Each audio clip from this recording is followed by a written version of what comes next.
Hi there and welcome to Transport and Trailer Sales. Today we'll be walking you through your 2025 Coleman 17B. We are just going to start off at the back of the unit. If you notice up top, you are pre-mounted for a Lippert stair system.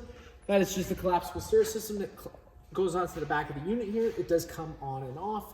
That's just so that you can easily go up and check all your seals and everything periodically.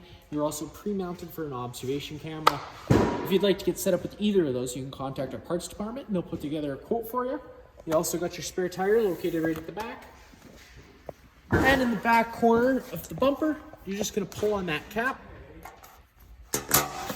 Typically, it is where you're going to want to put your sewer hose. We do have a brand new one located inside the front compartment, so I'll show you that when we get there. But typically, after your first use, you're going to want to just stick it inside this bumper tube. It just keeps as much smell out of the unit as possible.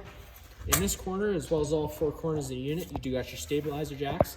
The way those works is you're just going to hook up your 3/4 inch drive tool to the drive nut, run these feet down to the ground. Once the feet contact the ground, just giving another 1/8 turn to snug it up, and that's just going to take any bounce or sway you see we have in the unit right now away. Now, with all that being said, with today's day and age, everybody's got a cordless impact.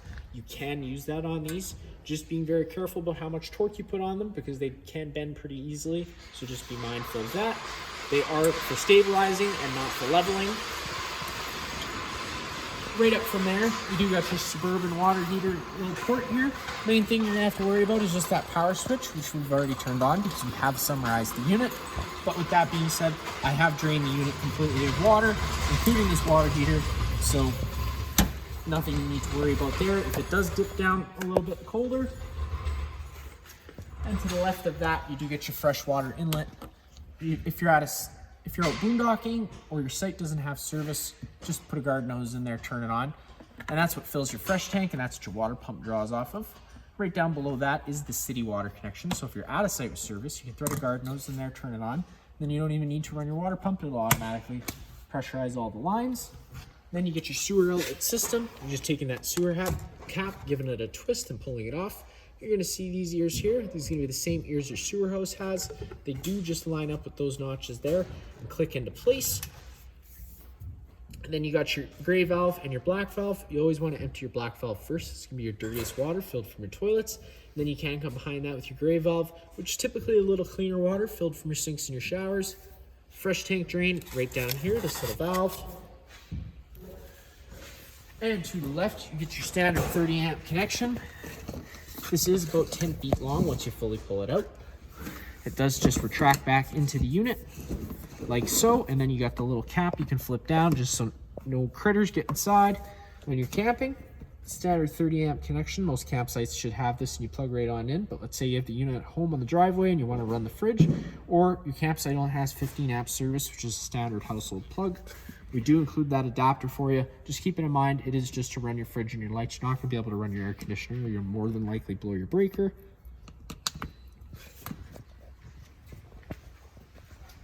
A little further up ahead, you got that front compartment. Opening that up, storage space goes right through, and on the wall down here is where that solar controller is. We do include the manual for that inside the binder, which we also have located inside. There's a bunch of different settings you can go through, and it does go pretty in depth. So if you wanted to look more into that, you could do so. Then located right at the front is that battery. Inside here, you got a 24 RV battery, and then you got your propane tank. The cover isn't properly secured right now, just for the purpose of the video. It will be once you pick it up. Just pull that off there. You got your 20-pound tank. Pretty simple. Counterclockwise all the way and slowly. Opens up the flow of propane to the unit. Tongue jack right up front. One way is up, the other way is down. And in this other compartment, opening that guy up. You get that 3/4 inch drive tool, which I've already told you about.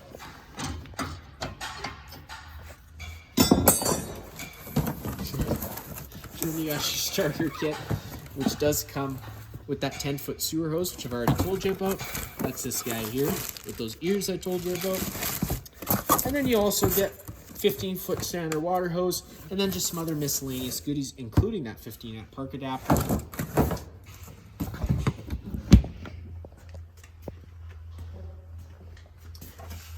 Two plugins right there.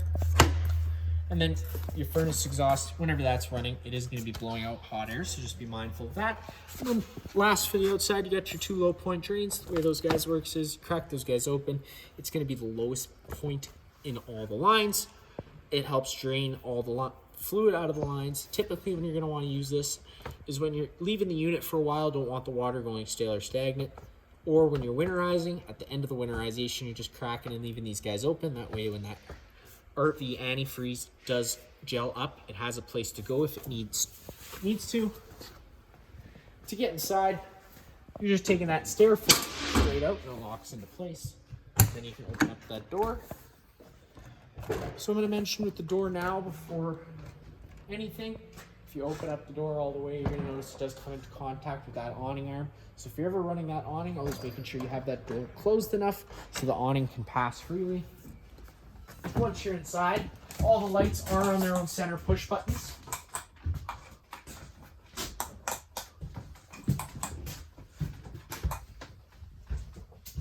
Now located on the wall is where your monitor panel system is. So you get your battery, your fresh, your black, and your gray. Pushing those buttons just gives you the corresponding level. Then you got your awning button. So hitting that extend will allow that awning to make its way out. And once fully extended, you're going to see the back of the metal tube and a little flap hang down. Now, unfortunately, today, due to space, we're probably not going to be able to get the awning all the way out, but we will be able to get it out enough so that you can get a gist of what's going on. So that is all we're going to be able to go out today. But if it were to start raining, you can take any arm, front or rear, always making sure this is loose. Pull in, and then you can tighten up that arm, that wheel, making sure it's pretty tight. You see? I did say it has to be tight.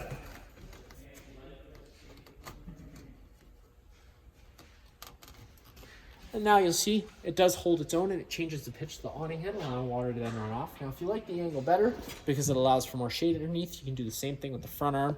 Just always making sure that you do loosen both these off before trying to bring the awning in. And just leaving them loose. That way you don't run the risk of bending anything. Whenever you have your awning out, you're always going to want to keep an eye on the wind speeds. Whenever you start getting to about 5 km/h winds, you want to think about bringing it in. That way you don't run the risk of bending anything. You got an exterior light switch, which does turn on those awning lights. Then your water pump switch, which turns on and draws out of your fresh tank. You got your little bedroom space. If you flip up the bed mattress, you do get a little storage space in here.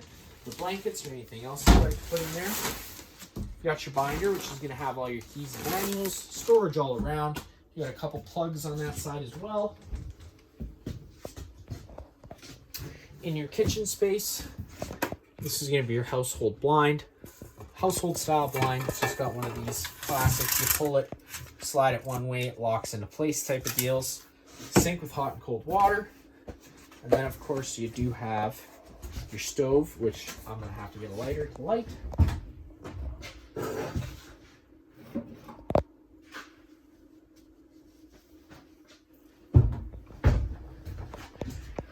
Now, since we're just going over this quickly, once you turn your propane system off, it does allow air into the system. So if you've had the propane system off for a while, sometimes it can take a few minutes to get the propane purged properly. So what I recommend doing is once you get to your campsite, if you've had your propane off, turning the propane on, first thing you're going to do is just light your stove quickly. That just helps purge all the air out of the lines. So when you go to fire your water heater or your furnace, it's not going to throw a fault code because it does not receiving propane, because you purged it all doing this. So the way that works is you just holding that on light and hit it with the lighter, and it does fire right on up. Let it run for a second, and then you know the system's purged. You can turn it on off. And that's as simple as that for the stove. Up top, got some storage space. Storage all underneath. Fridge, control for temperatures right down on the right there. You got your microwave, which is pretty much just like home. Not much I'm going to show you there. Right down below here, you got your furnace port. Whenever the furnace is running, it blows all its air out of here. You got your little seating dinette area. You can fold this down into a bed. You're just having to fold in those table legs, sit the table top on these ledges. Then you can take your back cushions to fill in the center. The rest of the blinds, except for the one in the kitchen, do work the same way. They just kind of sit where you leave them. You do have your fire exit here. You're just having to pull that red tab. The whole screen's going to pop out of place. And at that point, you can lift this red handle and hop on out of the unit.